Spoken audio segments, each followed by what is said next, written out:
And now William, the Earl of Dartmouth. Thank you, Chair. Now let's start with the context. In 2017, China's exports of goods to the EU were €375 billion. Now this gigantic figure is roughly equivalent to the entire economy of Nigeria. And now some more key facts. China is not in the EU's single market. There is no customs union between China and the EU. There is no regulatory convergence beyond those goods that China actually sells in the EU. There is no free movement of people between China and the EU. China does not have a trade agreement with the EU. Nevertheless, China has access to the EU's single market. Indeed, access enough to sell these goods in this massive volume. Now, how come?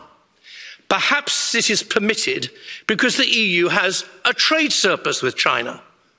Far from it. The EU's trade deficit with China in 2017, including services, was €160 billion.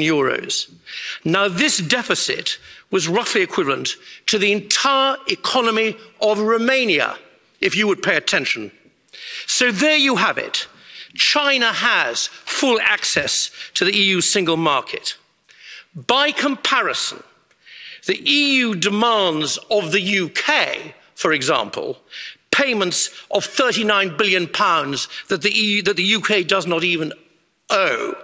The supremacy of the European Court of Justice, which would really be called the European Court of Injustice, and worse still, the effective regulatory annexation of the province of Northern Ireland. Well may the representative of the Commission snigger away. And this is in return for access.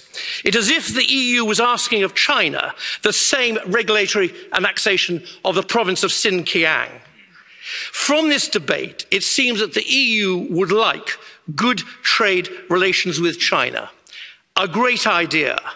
But one question, does the EU want, let alone seek, the same good trade relations with the UK? It certainly does not seem that way.